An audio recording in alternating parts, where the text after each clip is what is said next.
L'info écho avec Capital.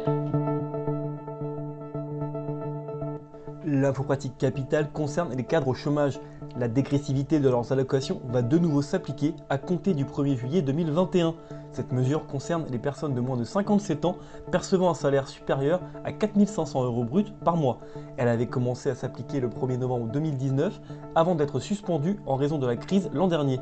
À l'origine, les personnes concernées devaient voir leurs allocations diminuer de 30% au maximum à partir de leur 7e mois d'indemnisation. En fonction de la situation économique, cette mesure sera effective à partir du 7e ou du 9e mois d'indemnisation à partir de juillet prochain. Deux indicateurs permettront de jauger la situation économique.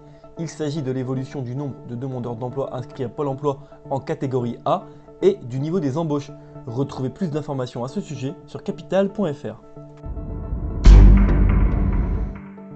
Le coup de gueule du jour est poussé par deux économistes. Julie Valentin et François-Xavier Devetter tirent le signal d'alarme concernant la prime Covid-19 annoncée par le gouvernement. Pour eux, de nombreux travailleurs avec un petit salaire pourraient ne pas la toucher. C'est une prime pensée pour des travailleurs à plein temps avec un employeur unique, pensée pour un travail typique qui n'est pas celui des salariés auxquels elle s'adresse, regrette Julie Valentin. Pour rappel, les entreprises peuvent à nouveau verser une prime défiscalisée et exonérée de cotisations sociales d'un montant maximum de 1 000 € à tous les salariés.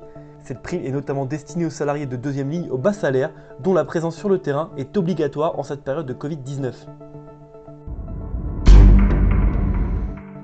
Le chiffre du jour, 2, c'est le nombre de versions de l'attestation de déplacement que le gouvernement a dû mettre en ligne ce week-end. Une première version a été dévoilée samedi 20 mars au matin, mais elle a été la cible de nombreuses critiques. Trop complexe, fouillis ou incomplète, elle a contraint les autorités à revoir leur copie. Finalement, 2 attestations ont été dévoilées dans la soirée du 20 mars. Une est obligatoire pour se déplacer entre 19 h et 6 h, hors couvre-feu donc, sur tout le territoire. Une autre concerne les 16 départements placés en confinement. Elle notait qu'elle n'est pas obligatoire dans ces départements pour les déplacements de moins de 10 km. Un simple justificatif d'identité avec son adresse suffit alors. Retrouvez tous les détails à ce sujet sur capital.fr. Et on termine par cette information concernant la campagne de vaccination contre le Covid-19. Les vétérinaires pourraient finalement être autorisés à procéder à ce vaccin.